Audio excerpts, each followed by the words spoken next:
Buenas a todos y bienvenidos a este nuevo vídeo donde vamos a intentar explicar un artículo que nos llamó mucha atención, que hemos estado estudiando y bueno, pues que queremos compartir con vosotros.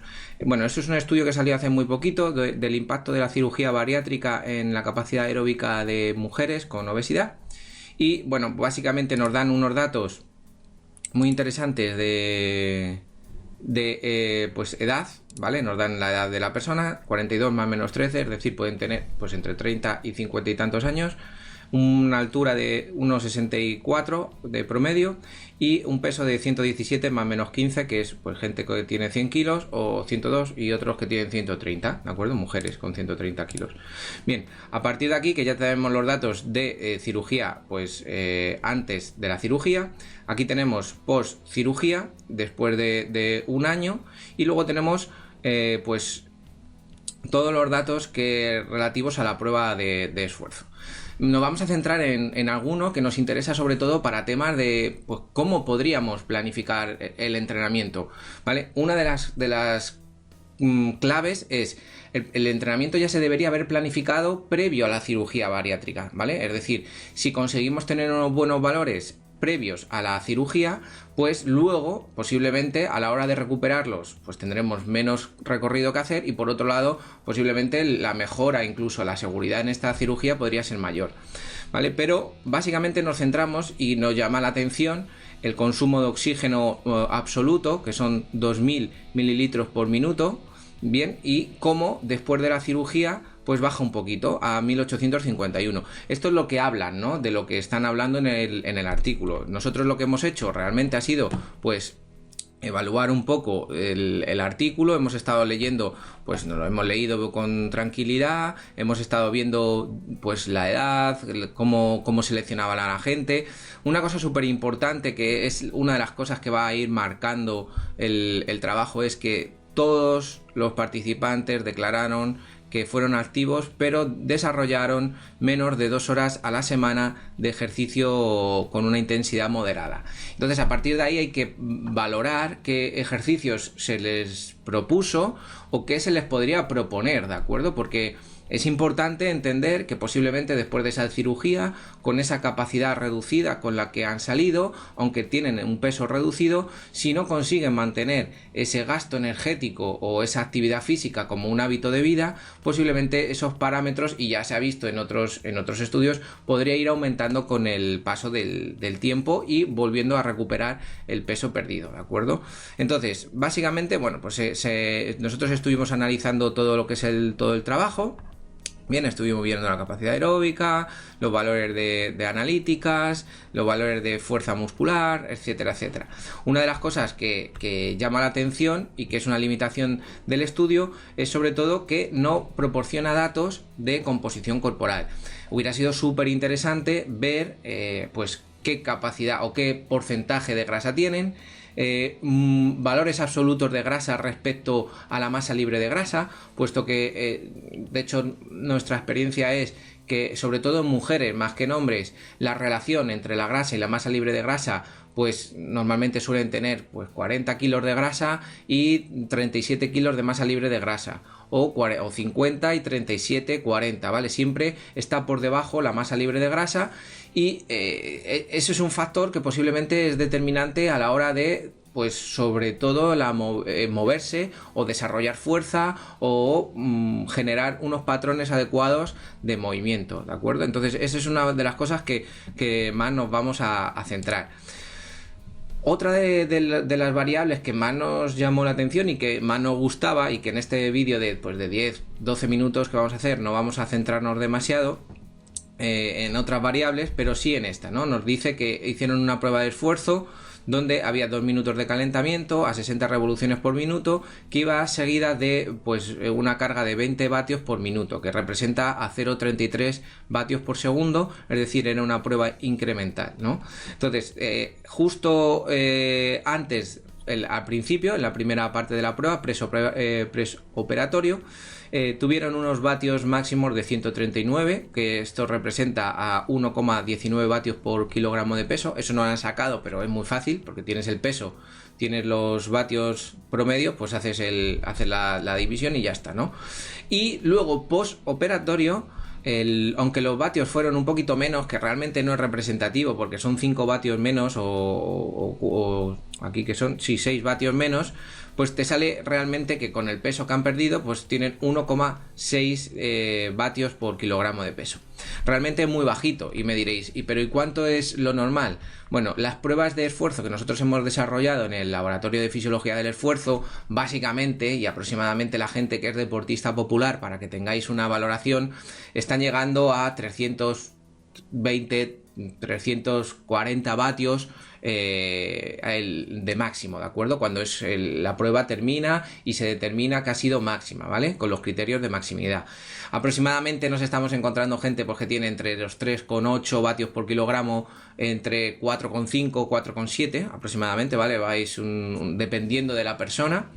Y luego sí que es verdad que cuando hemos hecho pruebas de esfuerzo a deportistas de alto rendimiento, pues la mayoría pasa de los 500 vatios y están teniendo aproximadamente 6 vatios por kilogramo de peso, 5 y pico de ahí para arriba, ¿de acuerdo? Entonces, esto es muy interesante porque ya tendríais una valoración entre el máximo y posiblemente el mínimo, ¿vale? Una persona que es muy sedentaria, que ha sido operada de cirugía bariátrica, y a partir de ahí lo que nos interesa es desarrollar o mejorar esa capacidad tanto aeróbica como esa capacidad de desarrollar fuerza en el tiempo, ¿vale? Entonces ya empezamos a entender que vamos a tener que trabajar sobre diferentes componentes de la condición física, ¿de acuerdo?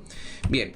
Por otro lado, a mí me fascina esta parte porque, claro, cuando tú lees, por ejemplo, cuando tú lees partes como pues este artículo, ¿no? Bueno, perdón, esto es un libro, ¿vale? Esto es un libro que te habla de la respuesta ventilatoria del ejercicio aeróbico en sujetos que están sanos, ¿vale? Frente al ejercicio, ¿no? Entonces, esto es reproducido del Wilmore y Costil.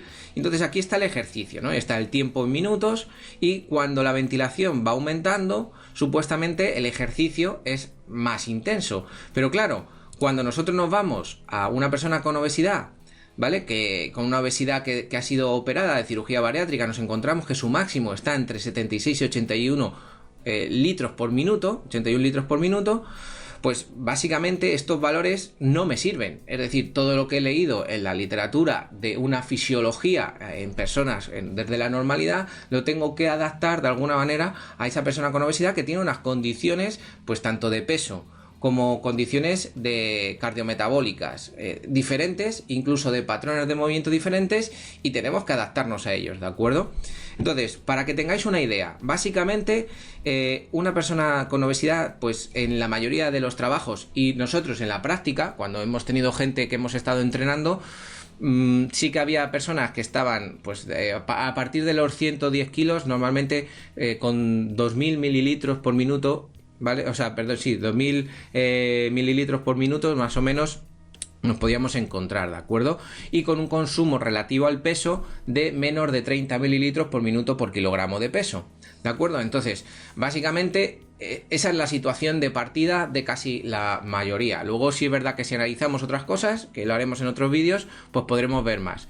Pero a mí me interesa, sobre todo, que veáis que un deportista popular normalmente suele llegar entre 120 y 150 litros por minuto y un deportista de alto rendimiento normalmente suele pasar de 160. ¿Esto quiere decir que un deportista popular no puede pasar? Sí, sí puede pasar de 160 litros. Luego habrá que ver eficiencia de pedaleo o capacidades que suele tener de aguante en el umbral ventilatorio número 2, etcétera, etcétera. Pero ahora nos estamos centrando en la parte de obesidad. Simplemente para que tengáis una visión general de lo que nos podemos encontrar en diferentes poblaciones. A mí esto me gusta mucho porque a partir de ahí yo puedo valorar la condición física, puedo entender hasta dónde puedo mejorar y posiblemente yo no voy a querer que la persona que tiene obesidad llegue a más de 160 litros por minuto, por lo menos en programas que duren 6 meses o un año. No, pues lo que tendré que proponerme serán objetivos más a corto plazo de decir, bueno, vamos a intentar mejorar tu capacidad ventilatoria en X a través de este tipo de entrenamiento. O vamos a mejorar tu capacidad aeróbica a través de entrenamiento de fuerza para mejorar tu eficiencia tanto de carrera o de pedaleo o simplemente para mejorar tu patrón de movimiento a la hora de andar, ¿no? Entonces, bueno, aquí tenéis estos valores y, claro, la gran pregunta que nos hacemos, y que esto lo pusimos hace poquito en un post, era ¿qué trabajamos? ¿Fuerza o resistencia? ¿Vale? ¿Fuerza o resistencia? Bueno, pues básicamente lo que se veía era que haciendo un trabajo tanto de fuerza, pues se mejoraba la fuerza y se mejoraba la condición física, y por otro lado, si hacíamos entrenamientos aeróbicos, mejoraban partes de la condición física, sobre todo la potencia y capacidad aeróbica. Y si trabajamos la potencia anaeróbica a través de entrenamientos de alta intensidad, pues se mejoraba más en esa parte.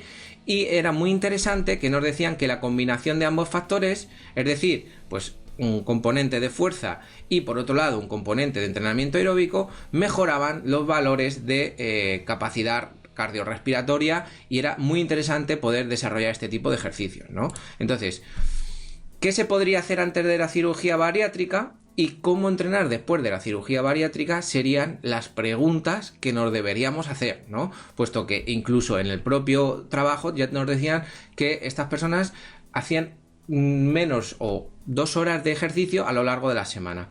El motivo pueden ser muchos, y como dice Felipe Isidro, ¿vale?, con el que yo comparto muchas ideas, el 70% de estas personas o 70% de la población es sedentaria, y su problema es de adherirse al entrenamiento, es decir, no les gusta, ¿vale? O no les gusta, o no se sienten motivados, o no creen en ello. Entonces lo que tenemos que conseguir de alguna manera es, y esta es mi opinión personal, puesto que hay hay un gran abanico de posibilidades con los que nos podemos encontrar. Lo que yo recomiendo es, pues básicamente, que aparte de vuestra experiencia y la práctica que tengáis, igual que nosotros, es súper importante, porque estás trabajando con la persona y estás viendo muchas cosas que en artículos no se ven. Sí que en abril del 2019 salió otra publicación en esta misma revista, donde nos decía que el entrenamiento, el ejercicio, mejoraba las capacidades cardiorrespiratorias post cirugía, y entonces nos hacía como una breve pues metaanálisis o revisión sistemática con varios estudios, y yo he marcado pues los más interesantes, sobre todo en cuanto a mejoras y en cuanto a tiempo, ¿de acuerdo? Como va a haber un post, voy a hacer un post donde la imagen se va a ver mucho mejor. Si es que aquí no lo veis bien, no os preocupéis, porque lo vais a poder ver, o incluso vais a poder descargar vuestro artículo. A mí me hubiera gustado mucho, como os decía, que hubieran venido estas variables. Mira, esto es un ejemplo que nosotros hemos tenido de una mujer de 50 años, de 1,71 con 94 kilos, ¿vale?, de peso. Pues fijaros que la grasa son 49 kilos en valores absolutos, y el porcentaje magro son de 41 kilos. Bien, entonces básicamente esto nos va a influir mucho a la hora de tomar una decisión en cuanto al entrenamiento, ¿vale?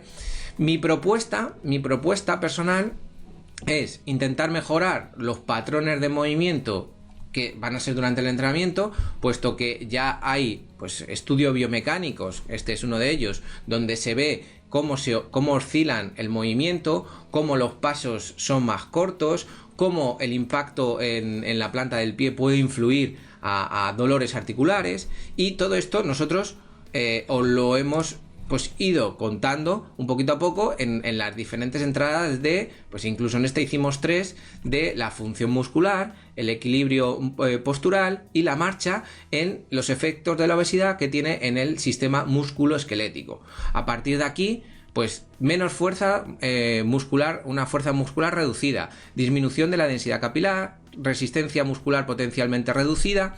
Entonces ya tenemos ahí 2 partes. Si a nivel muscular tenemos la capacidad muscular reducida, tenemos una disfunción muscular, pues ya nos puede decir, oye, pues a lo mejor el entrenamiento de fuerza en este caso es interesante, cuando por ejemplo en estos artículos solo hay 2 que lo trabajan y las mejoras son muy buenas, ¿vale? Entre comillas, buenas, para este tipo de población son bastante buenas, ¿vale? Entonces, luego vemos que tienen pues problemas de oscilación, centro de gravedad alterado. Claro, una persona que pesa 120 kilos, no sabemos su composición corporal y no sabemos su distribución, por lo tanto no sabemos si el centro de gravedad o el centro de masas está desplazado hacia adelante o no. Por lo tanto, eso tendríamos que evaluarlo y a partir de ahí proponer patrones de movimiento o ejercicios que mejorasen ese patrón de movimiento, ¿vale? Es súper interesante esa parte. y trabajos pues de a lo mejor incluso de pequeños sprints donde vamos a ir controlando la postura, ejercicios de técnica de carrera, todo eso es súper interesante. Y luego pues la marcha, aquí tenéis todas las variables de la marcha que van a influir y que se deberían mejorar, todo con técnica de carrera o técnica de andar, ¿vale? Que también se podría trabajar y se podría adaptar a este tipo de población. Como os he dicho, esta es mi opinión, ¿vale? Esto es sobre todo contando que han pasado de una cirugía. Sí que es cierto que hay un estudio que se está llevando a cabo en Almería, el FIBAR, que posiblemente, y yo estoy esperando que salgan los artículos porque además son personas que están súper capacitadas, Enrique Artero, Emilio Villa, o sea que son gente que trabaja súper bien. Entonces mi propuesta sería, porque esto a veces no lo han preguntado, es combinar ejercicios de reeducación del patrón del movimiento, es decir, andar. Esto posiblemente los fisios lo tienen súper trabajado, ¿vale? Ellos van a saber perfectamente qué es lo que tienen que hacer. Y luego sí que ejercicio aeróbico, que posiblemente lo puede planificar perfectamente el licenciado en Ciencias de la Actividad Física y del Deporte. Ejercicio aeróbico de bajo impacto, ¿vale? Es decir, ya sabemos que hay ejercicio como la carrera, ejercicio pues incluso el remo, o puede tener un impacto que podría ser negativo en personas con obesidad. Pues oye, mira, vamos a utilizar un ergómetro de brazos para trabajar la parte inferior, la parte superior, o un Skyer, ¿vale? Con el Concept 2, que posiblemente también es muy interesante porque no hay impacto articular en la zona inferior. Vamos a intentar evitarlo en la primera fase del entrenamiento, sobre todo en los primeros mesociclos, pero vamos a trabajar la capacidad aeróbica y la resistencia también muscular de los brazos, ¿de acuerdo? Siempre controlando la espalda y la zona lumbar, sobre todo lo que es el cuello, ¿vale? Que se va a intentar echar hacia adelante, y la espalda, pues porque tienen normalmente problemas en esta zona y pues se puede cargar. Bien, pero un ergómetro de manos es ideal, porque además yo podría quitarle el asiento en el caso de que sean volúmenes pues de personas muy grandes. Podría poner otro tipo de banco, y esto es muy interesante a nivel psicológico. Y luego podría proponer un tipo de entrenamiento continuo variable, donde lo que vamos haciendo es trabajo, entrenamiento aeróbico, trabajo, ejercicios de reeducación del patrón de movimiento, trabajo, ejercicio aeróbico, patrón de movimiento, ejercicio aeróbico, patrón de movimiento, y puedo trabajar con potencia, ¿vale? Que es súper interesante. Bien, por otro lado, os recomiendo que trabajéis con escalas de esfuerzo percibido desde el primer día, pero no solo con una escala de esfuerzo percibido de 0 a 10 en cómo te sientes durante el propio ejercicio, sino cómo sientes de 0 a 10, cómo sientes la fuerza de los brazos, en el caso de trabajar con un ergómetro de brazos, y por otro lado, cómo te sientes a nivel cardiovascular, ¿de acuerdo? Porque puede ser que a nivel de fuerza estén en un 5 y a nivel de ejercicio cardiovascular en un 9. Y vamos reeducando, aprendiendo a sensaciones del esfuerzo en estas personas, que tiene que ser divertido, porque si no es divertido no se van a adherir, ¿de acuerdo? Entonces, trabajo en grupo es súper importante, y luego como os decía, pues este tipo de trabajo puede ser muy interesante. ¿Cómo lo reforzaría? Pues ejercicios de fuerza del tren inferior. Y lo que digo es que evitéis aquellos que ya sabemos que no son pues los mejores para este tipo de poblaciones, ¿vale? Una persona con obesidad ya se ha visto con estudios biomecánicos que ejercicios, por ejemplo, como la zancada frontal, pues pueden haber dolor en la zona del tobillo, en la zona de la rodilla y en la zona de la espalda, ¿de acuerdo? ¿Por qué? Porque hay una disfunción muscular, hay que activar diferentes músculos, como por ejemplo el glúteo, hay que trabajarlo bastante, porque es un estabilizador que se trabaja mucho en todos los patrones de movimiento, incluso en este tipo de ejercicios, y es interesante que vosotros lo tengáis en cuenta. Yo creo que es más sencillo de lo que muchas veces nos pensamos. Yo lo que diría es trabajo con el propio peso. Entrenamiento con gomas para mí es fundamental, es decir, un entrenador tiene que tener diferentes gomas con diferentes densidades para trabajar a diferentes intensidades, y algunas que sean para trabajar, pues hacen un trabajo específico de glúteos o de dorsiflexión del tobillo, etcétera, etcétera. Y luego ejercicios de apoyo sentado con agarre. ¿Esto qué quiere decir? Bueno, pues básicamente quiere decir lo siguiente. Si yo estoy sentado con una persona, tengo agarres aquí o agarres en esta posición, yo lo que puedo hacer es que intente subir hacia arriba trabajando la fuerza del tren superior con su propio peso y trabajando el tren inferior con diferentes, bueno, pues intensidades y equilibrando básicamente toda esa postura que normalmente es la que nos va a llevar a situaciones de riesgo, ¿de acuerdo? Entonces, claro, esta, como yo pongo siempre, esta es mi cara, ¿no? Esta es mi cara, que podría hacer un meme de cuando veo gente con obesidad haciendo zancadas frontales, ¿vale? Cuando ya se sabe que esto pues no se debería de hacer, ¿de acuerdo? Básicamente sé que es un vídeo, me ha ido un poquito rápido, pero posiblemente tenéis la posibilidad de que nos veamos en el simposio de fuerza, en un workshop que vamos a desarrollar ahí de entrenamiento de mujer y con obesidad. Y vamos a ver diferentes pues, diferentes ejercicios que son buenos, diferentes ejercicios que son malos, diferentes alternativas que vamos a poder desarrollar. Entonces, espero que os haya gustado este trabajo. Pues si queréis que lo comentemos, si queréis que hagamos algún vídeo explicando alguna cosita más, pues básicamente peso relativo o carga relativa al peso, comparada con diferentes poblaciones, ventilación comparada con diferentes poblaciones, adaptarnos a este tipo de personas que han pasado por una cirugía, que no les gusta o sí les gusta el ejercicio, pero no saben cómo desarrollarlo. Mi consejo: trabajo en grupo, trabajo aeróbico variable, pues con diferentes, combinado patrones de movimiento, ejercicio aeróbico sobre todo del tren superior y ejercicios de fuerza del tren inferior con ayuda de pues agarres, gomas, etcétera, etcétera. Esa sería mi evaluación, y cualquier comentario, por supuesto, siempre constructivo, porque a aquellos haters supuestamente no les vamos a hacer caso, ¿vale? Así que muchas gracias y espero que os haya gustado. Vamos a hacer una entrada en el blog, así que si queréis leer un poquito más tranquilamente, pues vais a ir viendo esta entrada, ¿de acuerdo? Muchas gracias a todos y nos vemos en formaciones o en congresos de manera presencial. Muchas gracias.